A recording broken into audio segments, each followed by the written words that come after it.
My stepfather installed a security camera outside my bedroom window because he said the man next door was dangerous.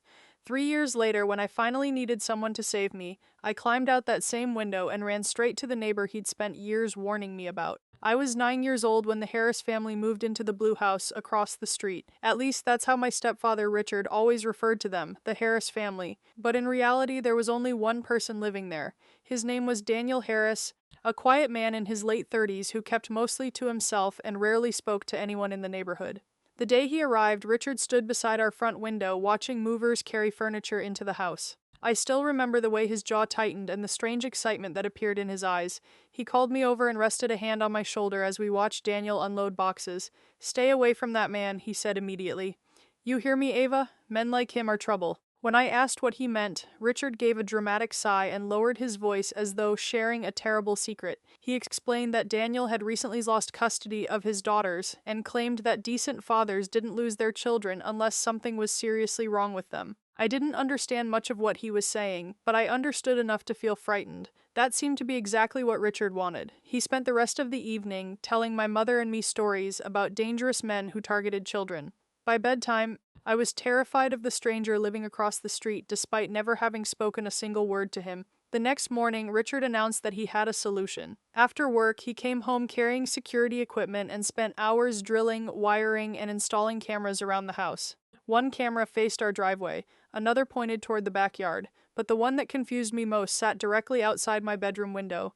When I asked why, Richard smiled and said it would protect me from Daniel. "If that creep ever comes near your room, we'll know immediately." My mother praised him for being such a caring father figure. I remember standing beside them feeling uncomfortable without understanding why. The camera wasn't pointed at Daniel's house. It was pointed directly at my window. When I mentioned that fact, both adults dismissed my concern. Richard laughed and called me silly, while my mother told me I should appreciate how much effort he was putting into keeping me safe. Over the following weeks, Richard became increasingly obsessed with discussing Daniel. Nearly every dinner conversation somehow returned to our neighbor. He pointed out every time Daniel stepped outside. He noted whenever Daniel checked his mailbox. He commented on how strange it was that Daniel didn't socialize with anyone. Looking back now, I realized something important. Daniel never did anything suspicious. He never approached children. Never spoke to me, never even looked in my direction for more than a second or two. Yet Richard talked about him constantly as though he needed everyone around him to fear the man as much as he claimed to. Soon, Richard created a new routine he called safety checks. Every night after my mother fell asleep, he would enter my room and sit on the edge of my bed. At first, he said he was simply making sure I felt secure. Then he started talking about predators. He described terrible things that dangerous men supposedly did to young girls. Some of the details made me so uncomfortable that I wanted to cover my ears. Whenever I tried to change the subject, Richard insisted these conversations were important. He claimed he was preparing me to recognize danger. The talks became longer and more frequent. Sometimes he would stay for an hour, sometimes longer.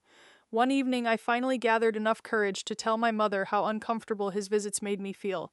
She was folding laundry in the living room while watching television. I sat beside her and explained that Richard spent a lot of time in my room after dark. Before I could finish, she interrupted me. "Sweetheart, Richard loves you. He's trying to be a good father." I attempted to explain that the camera outside my window felt strange and that the late-night talks scared me. My mother sighed heavily and placed a shirt into a laundry basket. "You're overthinking everything. Richard works in private security. He knows how to keep people safe." Then she reminded me about Daniel next door and asked whether I would rather Richard ignore potential threats. The conversation ended there. My concerns were dismissed before they were even fully spoken. As the years passed, Daniel continued living quietly across the street. The more I observed him, the less he resembled the monster Richard described. He never attended neighborhood parties. He rarely invited visitors over. Most evenings, he simply walked his dog, watered his lawn, or worked on projects in his garage. But there was something peculiar I eventually noticed. Whenever Richard took me somewhere alone, Daniel often seemed to appear nearby. If Richard brought me to the local park, Daniel somehow ended up walking his dog along the same path. If Richard took me for ice cream, Daniel occasionally sat outside nearby reading a newspaper. At first, I thought it was coincidence. Then it happened too many times to ignore. The pattern became even stranger as I grew older. Around age 11, Richard began making comments about my appearance that made me deeply uncomfortable. He insisted on choosing certain clothes for me. He encouraged outfits that felt inappropriate for my age. One summer afternoon, he purchased a revealing swimsuit and became strangely insistent that I wear it while using the inflatable pool he'd set up in our backyard. As I stood awkwardly beside the pool wishing I could disappear, I noticed Daniel washing his truck across the street. His attention seemed focused in our direction, not on me specifically, but on our yard. When Richard noticed him watching, his mood changed immediately. The smile vanished from his face. For the rest of the afternoon, he muttered insults about Daniel under his breath. By the time I turned 13, Richard's behavior had become impossible to ignore. The boundaries that should have existed between a stepfather and daughter seemed non-existent to him. He constantly found excuses to touch me, hug me, tickle me, or keep me physically close. Every attempt to pull away resulted in accusations that I was being rude or dramatic. Whenever I complained to my mother, she defended him automatically. It felt as though they lived inside a different reality than I did.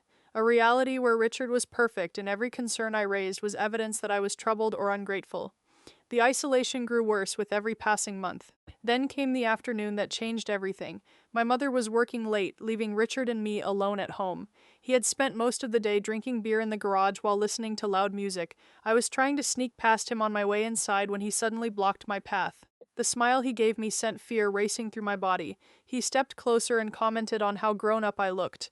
Then he placed his hands on my shoulders and pushed me gently but firmly against the wall. Every instinct screamed that something was wrong. My heart pounded so hard I could barely think. Richard continued talking in a soft voice that somehow felt more threatening than yelling. I froze completely. For several terrifying seconds I couldn't move or speak. Then another voice interrupted. "Sorry to bother you." Richard jerked around. Daniel stood in the garage entrance. He looked calm, almost casual. "I think my dog ran into your yard," he said. "Mind if I check around?" The transformation in Richard was instant. His hands disappeared from my shoulders. The threatening expression vanished. Suddenly, he was smiling like a friendly neighbor again. He told Daniel no dog had come through our property and suggested he leave. Daniel ignored the hint. Instead, he stepped farther into the garage while continuing to talk about his missing dog. The tension between the two men was immediate and obvious. Neither broke eye contact, neither backed down. While they stared at each other, I slipped past Richard and rushed into the house. My entire body shook. For the first time, a frightening thought entered my mind. What if Richard wasn't protecting me from danger? What if he was the danger? That evening, my mother and Richard sat me down in the living room. They warned me that Daniel was trying to manipulate me. They claimed he was obsessed with our family. Richard described him as unstable, dangerous, and potentially violent. My mother nodded along with every accusation, but I couldn't stop thinking about what had happened in the garage. Daniel had arrived at exactly the right moment. Somehow he always appeared when things felt wrong. The more Richard talked, the less I believed him. The next afternoon after school, I saw Daniel walking his dog near the end of our street. My heart raced as I approached him. Every warning Richard had ever given me echoed in my head, yet something stronger pushed me forward. When I finally reached him, the words burst out before I could stop them. "Richard scares me." Daniel stopped walking. For a moment, he simply looked at me. Not surprised, not confused. Almost like he'd been expecting those words for a very long time. Daniel didn't respond immediately. He simply stood there beside the sidewalk, one hand resting lightly on his dog's leash while studying my face. Looking back now, I realize he wasn't deciding whether to believe me. He was deciding how much danger I was already in. The afternoon breeze moved through the trees lining the street, and for several long seconds neither of us spoke. Then he glanced toward my house before lowering his voice. "Did something happen today?" The question sounded calm, but I noticed something in his expression change. I told him about the garage, not every detail. I couldn't bring myself to say everything out loud, but I said enough for him to understand. When I finished, Daniel closed his eyes briefly and exhaled. It wasn't the reaction I expected. He didn't look shocked, he didn't look surprised. Instead, he looked like someone whose worst fears had just been confirmed. "Ava," he said carefully, "I need you to listen to me. None of what you're describing is normal, none of it is your fault, and none of it should be happening." Hearing those words nearly made me cry. For years, every adult around me had dismissed my concerns. Every conversation ended with someone telling me I was imagining things. Yet this man, the man Richard had spent years portraying as a monster, believed me after only a few minutes. That realization alone felt overwhelming. I asked him why he always seemed to appear whenever Richard and I were alone. Daniel hesitated before answering, then he told me something that changed everything. For nearly a year, he had been watching Richard's behavior, not spying on him exactly, but paying attention. He noticed the way Richard isolated me from other people. He noticed how uncomfortable I looked whenever Richard touched me. He noticed the camera aimed directly at my bedroom. He noticed the late-night visits after my mother's car left for overnight shifts at the hospital. At first, Daniel thought he might be imagining things. Then the signs kept piling up. The more he watched, the more concerned he became. "I've seen this before," he admitted quietly. "The controlling behavior, the isolation, the manipulation." Before I could ask what he meant, he looked away. Pain crossed his face so quickly I almost missed it. My daughters went through something similar with their mother. Suddenly, pieces of the puzzle started fitting together. Richard had always claimed Daniel lost custody because he was dangerous, but standing there on the sidewalk, I realized there might be another explanation. Over the next week, I found excuses to speak with Daniel whenever possible, nothing dramatic, just brief conversations after school or while he walked his dog. The more we talked, the more I learned how much of Richard's story had been a lie. Daniel had two daughters, Emily and Sophie. Several years earlier, he had fought a bitter custody battle with his ex-wife after allegations of abuse surfaced. According to court records, his ex-wife convinced a judge that Daniel was unstable and controlling. She won primary custody while Daniel spent years trying to prove the truth. Listening to him describe the situation felt eerily familiar. The accusations, the manipulation, the way people automatically believe the charming adult over those trying to expose the truth. One afternoon, he showed me photographs of his daughters from happier times. The sadness in his eyes was impossible to miss.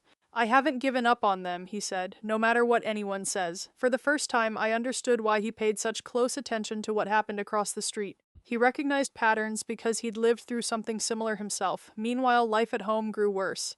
Richard seemed increasingly irritated by my independence. He questioned where I went after school. He demanded to know who I spoke to during the day. More than once, I caught him staring at me with an expression that made my stomach knot with fear. The camera outside my bedroom remained in place, and I became painfully aware of how often Richard monitored it. One evening, I walked into the living room unexpectedly and found him reviewing footage on his laptop. My footage. When he noticed me standing there, he slammed the screen shut so quickly that it nearly broke. Then he laughed and claimed he was checking security settings. I didn't believe him. Not anymore. The illusion was gone. Once you realize someone is lying, it's impossible not to notice all the other lies surrounding them. Every smile seemed fake. Every explanation felt rehearsed. Every gesture suddenly looked calculated. The man I once viewed as a protective father figure now felt like a stranger wearing a mask. A few days later, I finally gathered enough courage to tell my mother everything. Not hints, not vague concerns, everything. I waited until Richard left for work and sat her down at the kitchen table. My hands shook so badly I could barely hold my glass of water. Then I told her about the garage, the comments. The touching, the late-night visits, the camera, every uncomfortable memory I'd spent years trying to ignore. At first, she simply stared at me. Then her expression hardened. Instead of concern, I saw anger, real anger. "Where is this coming from?" she demanded. I felt my heart sinking. Deep down, I already knew what was about to happen. "Mom, please listen." She cut me off instantly. "Has Daniel been talking to you?" The question hit me like a slap. I tried explaining that none of this came from Daniel. These were my experiences, my memories, my fears, but she refused to hear it. By the end of the conversation, she had convinced herself that Daniel was manipulating me. Somehow the man warning me about danger became the villain while the man causing the danger remained the victim. I left the kitchen feeling more alone than ever. That night, Richard and my mother confronted me together. They sat across from me in the living room like two investigators questioning a suspect. Richard looked wounded, as though my accusations had deeply hurt him. It was an incredible performance.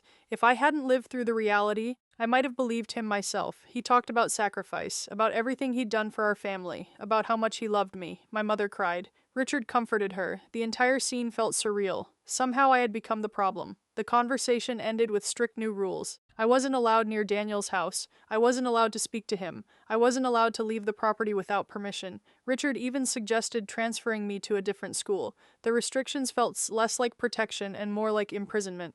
Deep down, I think he sensed he was losing control. Over the following weeks, the situation escalated rapidly. My phone disappeared. Internet access vanished. My bedroom door suddenly had a lock installed on the outside. Richard claimed it was for security. I knew better. Every day felt smaller than the one before it. The walls seemed to close in around me. At school, I attempted to talk with a counselor, but somehow Richard had already gotten there first. He presented himself as a concerned father, dealing with a troubled teenager influenced by a dangerous neighbor. The counselor listened politely, but I could see skepticism in her eyes whenever I mentioned Richard.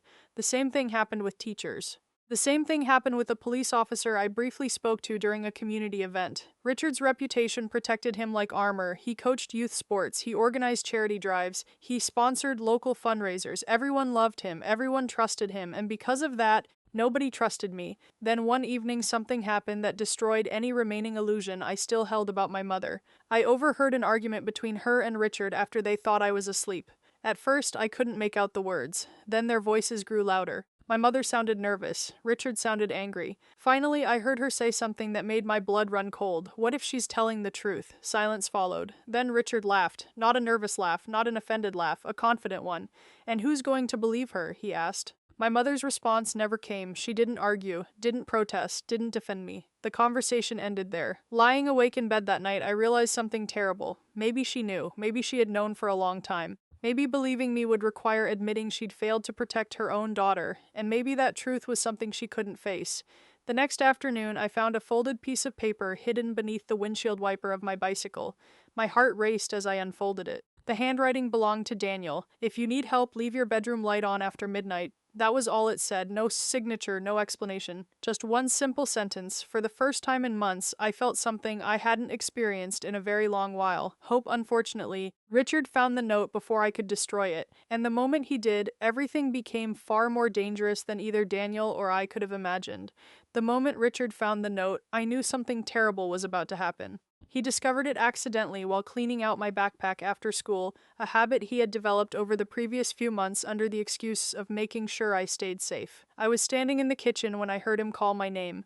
The tone of his voice made my stomach drop instantly. When I walked into the living room, he was sitting in his recliner holding the folded paper between two fingers. My mother sat beside him on the couch. Neither of them looked happy. Richard unfolded the note slowly, deliberately, like a prosecutor presenting evidence during a trial. Then he read the single sentence aloud. Every word seemed to echo through the room. When he finished, he stared directly at me. There was no trace of his usual friendly smile, no warmth, no concern, just anger, pure anger.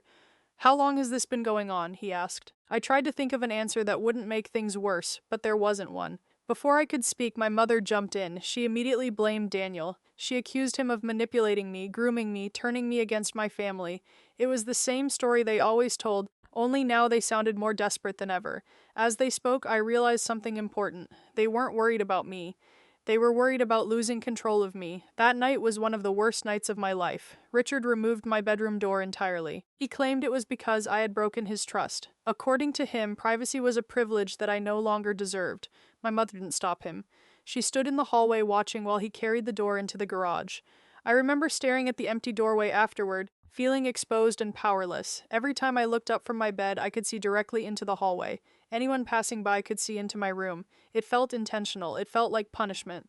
Around midnight, Richard walked past my room and paused in the doorway. For several seconds, he simply stood there watching me. Then he smiled. It wasn't a normal smile. It was the kind of smile that exists only to remind someone who holds power. "You're making a lot of mistakes lately, Ava," he said softly. "And mistakes have consequences." Then he walked away. I didn't sleep at all that night. The following morning, I discovered that my bicycle was gone. So was my phone. So were the spare house keys I'd hidden in my desk drawer months earlier. Every possible escape route had been removed. Richard's control over my life tightened with each passing day. At school, I felt trapped. At home, I felt watched. Even the camera outside my bedroom seemed more noticeable than ever. Every time I looked out the window, it stared back at me like an unblinking eye. Yet, despite everything, I couldn't stop thinking about Daniel's note. "If you need help, leave your bedroom light on after midnight." The simplicity of the message haunted me. He knew something was wrong. He knew I was in danger. More importantly, he hadn't given up on me despite everything Richard had done to turn the neighborhood against him. 3 days later, something happened that changed the entire situation. I came home from school and immediately sensed tension inside the house. My mother looked pale. Richard looked furious. Neither of them explained what was happening. Then, after dinner, I overheard fragments of a conversation in the kitchen. Apparently, someone had filed an anonymous complaint with Child Protective Services. An investigator had visited Richard's workplace asking questions. The news had shaken him badly. He spent hours pacing through the house making phone calls. Every conversation sounded increasingly aggressive. Around 10 o'clock that night, I heard him mention Daniel's name. That's when I understood exactly who he blamed. Whether Daniel had actually made the report or not didn't matter. Richard believed he had, and Richard was preparing to retaliate. The retaliation began the very next day. Rumors spread through the neighborhood like wildfire. Suddenly, people started whispering whenever Daniel walked past. Parents called their children inside when he approached. Conversations stopped when he entered local stores. Someone spray-painted "creep" across his mailbox. Another person smashed one of his front windows. By the weekend, the entire neighborhood seemed convinced that Daniel was some kind of predator. Watching it happen felt surreal. I knew the truth. I knew who the real danger was. Yet Richard's version of events spread effortlessly because it was easier for people to believe. People preferred simple villains and simple heroes. Daniel had already been labeled suspicious years ago. Richard had spent years building a reputation as a respected member of the community. Nobody wanted to question the story they already believed. Then came the day everything exploded. It happened on a Saturday afternoon while my mother was working an extra shift. Richard had been drinking since noon. By evening, he was stumbling around the house with a half-empty bottle in his hand. I stayed locked inside my room, hoping he would pass out before causing trouble. Instead, around 8 o'clock, I heard shouting outside. Curious, I looked through my window and saw Richard standing in the street screaming at Daniel. Several neighbors had gathered nearby to watch. Daniel stood at the edge of his driveway, refusing to engage. Richard accused him of stalking our family, accused him of contacting me, accused him of filing reports and spreading lies. The entire scene looked unhinged, yet because Richard had spent years crafting his image, many of the neighbors seemed sympathetic toward him. Daniel simply listened in silence. Finally, after several minutes, he spoke. I couldn't hear every word through the glass, but I heard enough. "You're scared," Daniel said. "That's why you're doing this." The statement hit Richard like a physical blow, his face twisted with rage. For a second, I genuinely thought he might attack him right there in the street. Instead, Richard stormed back into the house and headed straight toward my room. The moment I heard his footsteps climbing the stairs, panic flooded my body. I knew he was angry. I knew he had been drinking. I knew this wasn't going to end well. He burst into my room without knocking and slammed the wall so hard that a framed picture crashed to the floor. Then he started demanding answers. Had I spoken to Daniel? Had I told him things? Had I encouraged him to contact authorities? Every answer I gave only made him angrier. Eventually, he grabbed my arm. Not hard enough to leave visible marks, but hard enough to hurt. The look in his eyes terrified me. It wasn't the expression of a frustrated parent. It was the expression of someone losing control. For several endless seconds, neither of us moved. Then headlights swept across my bedroom wall. A vehicle had pulled into our driveway. Richard released my arm immediately. We both looked toward the window. A dark SUV sat outside. The logo on the door made my heart skip. Child Protective Services. Someone was back, and this time, they weren't alone. 2 investigators stepped out, along with a uniformed state police officer. For the first time since this nightmare began, I saw genuine fear appear on Richard's face. Not anger, not frustration, fear, real fear. Because whatever was about to happen next was clearly bigger than a simple neighborhood rumor. And deep down, I think Richard finally realized his carefully constructed world was beginning to crack. For the first time in my life, I watched Richard look genuinely afraid. Not annoyed, not angry. Not offended, afraid. The moment he saw the state police officer step out of the SUV beside the 2 Child Protective Services investigators, all the confidence drained from his face. He immediately released my arm and stepped backward. The transformation was so sudden it almost felt unreal. 1 second he was towering over me, furious and intimidating. The next, he was smoothing his shirt and forcing a polite smile onto his face. By the time the doorbell rang downstairs, he had already slipped back into the role he played for the rest of the world. The concerned father, the respected community volunteer, the devoted husband. But I had seen the panic in his eyes before the mask returned, and for the first time in years I felt a tiny spark of hope. Maybe his control over everything was finally slipping. The investigators spent nearly an hour downstairs speaking with Richard and my mother. Through the floorboards, I could hear fragments of conversation, but not enough to understand what was happening. My anxiety grew with every passing minute. Several times I heard Richard laughing nervously. Several times I heard my mother crying. Then footsteps approached the stairs. A woman in her 40s appeared in my doorway. She introduced herself as Investigator Brooke Lawson and asked if she could speak with me privately. Richard immediately objected. He insisted on remaining present during any conversation. The state police officer shut that idea down almost instantly. The look on Richard's face told me he wasn't used to being told no. A few minutes later, I found myself sitting at the kitchen table alone with Investigator Lawson, while another investigator remained nearby taking notes. At first, I struggled to speak. Years of manipulation and fear don't disappear overnight. Every instinct told me to stay quiet, to protect myself, to avoid making things worse. Then Investigator Lawson said something no adult had ever said before. "Ava, whatever you tell us, we're going to listen." Just hearing those words nearly made me cry. For the next 2 hours, I told them everything. I told them about the camera outside my bedroom window. I told them about the late-night visits, the inappropriate comments, the constant surveillance, the isolation, the control, the fear. Once I started talking, it felt impossible to stop. Years of buried memories poured out faster than I could organize them. Several times I broke down crying. Several times Investigator Lawson paused the interview and reassured me that I was doing the right thing. When I finally finished, silence filled the room. Neither investigator looked shocked, neither looked skeptical. Instead, they exchanged a glance that made my heart race. Then Investigator Lawson asked a question that changed everything. "Do you know who Daniel Mercer is?" The fact that she already knew his name caught me completely off guard. I nodded. She opened a folder and turned it toward me. Inside were photographs, notes, dates, and reports, dozens of them. Daniel had been documenting Richard's behavior for nearly a year. As it turned out, Daniel hadn't made one anonymous report. He had made several. Over many months, he had carefully recorded incidents that concerned him. He photographed the camera pointed toward my bedroom. He documented Richard's increasingly controlling behavior. He wrote down dates, times, and observations whenever something seemed wrong. At first, authorities dismissed his concerns because there wasn't enough evidence, but Daniel kept documenting, kept reporting, kept pushing. Eventually, one investigator took his concerns seriously enough to start looking deeper. That investigation uncovered additional problems: financial irregularities, false statements Richard had made during previous inquiries, contradictions in stories he had told various agencies. Suddenly, the respected community figure wasn't looking quite so trustworthy anymore. The realization hit me hard. While everyone else had looked away, Daniel had quietly refused to stop fighting for someone who wasn't even his responsibility. The following morning, everything escalated. Investigators returned with a search warrant. State police officers accompanied them. Richard tried to act cooperative, but the cracks were beginning to show. Neighbors gathered outside to watch as officers entered the house. Rumors spread almost instantly. Some people looked confused, others looked concerned, a few looked angry. For years, Richard had carefully controlled the narrative. Now events were moving faster than he could manage. The search lasted nearly 6 hours. Boxes of documents were removed from the house. Computers were seized. External hard drives disappeared into evidence bags. Cameras were photographed and cataloged. Every hour that passed seemed to make Richard more nervous. My mother spent most of the day crying, yet even then she refused to acknowledge the possibility that I had been telling the truth all along. 3 days later, I was placed into emergency protective custody. Leaving the house should have felt terrifying. Instead, it felt like breathing fresh air after being trapped underwater. I moved into the home of an experienced foster family while the investigation continued. The family consisted of an older couple named Helen and Robert, who had spent decades helping children recover from difficult situations. They didn't ask intrusive questions. They didn't pressure me to talk. They simply gave me space, safety, and kindness. For the first few nights, I barely slept. Every sound startled me awake. Every shadow made me nervous. Trauma doesn't disappear the moment danger ends, but slowly, little by little, I began feeling something unfamiliar. Safe, meanwhile, the investigation into Richard expanded rapidly. The evidence discovered on his devices raised serious concerns. Investigators uncovered years of hidden recordings, surveillance footage, and disturbing material that painted a very different picture than the one he presented publicly.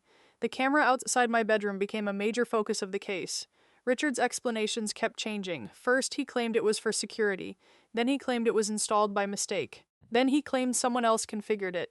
Each new explanation contradicted the previous one. The more investigators dug, the worse things became for him. Several people who had once defended him started coming forward with concerns of their own.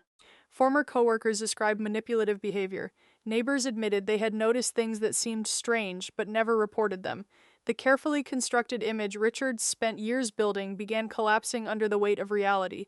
The most shocking development came from my mother. Initially, she continued defending him. She insisted there had been a misunderstanding. She insisted Richard loved our family. But as evidence mounted, even she struggled to ignore what was happening. During one interview, investigators confronted her with documentation showing how many warnings she had received over the years. Teachers, counselors, neighbors, even relatives had expressed concerns at various points. She had dismissed every single one. For the first time, she was forced to confront the possibility that she had spent years protecting the wrong person. Unfortunately, that realization didn't bring the apology I desperately wanted. Instead, it seemed to leave her broken. Some people can face painful truths. Others spend so long avoiding them that the truth destroys them when it finally arrives. Several weeks after entering foster care, I saw Daniel for the first time since the investigation began. Investigator Lawson arranged the meeting at a public community center. I was nervous walking into that room. So much had happened, so much had changed. Yet the moment I saw him sitting there, the tension eased slightly. He looked exhausted, older somehow, but there was also relief in his eyes. Neither of us spoke for several seconds. Then I thanked him. It sounded inadequate even as I said it. Thank you for noticing. Thank you for documenting. Thank you for refusing to give up when everyone else did. Daniel smiled sadly and shook his head. You saved yourself, Ava. I just helped where I could. But I knew that wasn't entirely true. Without him, I might never have escaped. Without him, nobody would have listened. Without him, Richard might still be controlling every aspect of my life. Months later, the criminal case finally reached court. The trial lasted several weeks and attracted enormous attention throughout the county. Many people struggled to reconcile the man they thought they knew with the evidence presented against him. Yet evidence doesn't care about reputation.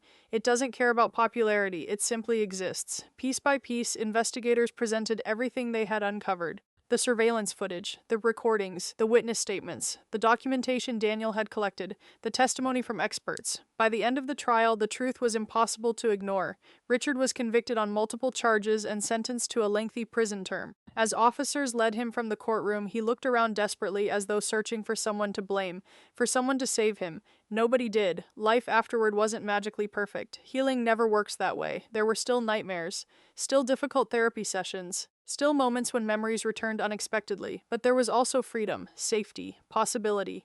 Over time, those things became stronger than the fear. I stayed with Helen and Robert for nearly 2 years before they officially adopted me. By then, they already felt like family. The day the adoption became final was one of the happiest days of my life. Sitting in that courtroom, surrounded by people who genuinely cared about me, I realized something important. Family isn't defined by blood, it's defined by who protects you when you need protection, who believes you when nobody else will, who stands beside you when the world turns against you. Daniel eventually regained shared custody of his daughters after years of legal battles. Watching Emily and Sophie run through his yard during one of our visits remains one of my favorite memories. They laughed constantly, smiled constantly. For the first time, they looked truly happy. The neighborhood changed too. Many people who once believed Richard apologized for their mistakes. Some apologized to Daniel. Others apologized to me. Not every apology fixed the damage, but it mattered that people finally understood the truth. The blue house across the street no longer felt like the home of a dangerous stranger. It felt like the place where someone brave enough to care had lived. Today, when people ask how I survived everything that happened, I never know exactly what to say. Survival isn't one decision, it isn't one moment, it's 1,000 tiny choices made over and over again. The choice to keep speaking when nobody listens. The choice to keep hoping when things feel hopeless. The choice to trust the evidence of your own experiences even when others try to rewrite them. Most importantly, it's the choice to believe that your story isn't over simply because someone else wants to control it. Richard spent years convincing everyone that danger lived across the street. In the end, danger had been living inside my own home all along. The person he taught me to fear turned out to be the person who helped save my life, and the window I once viewed as a prison eventually became the path that led me to freedom.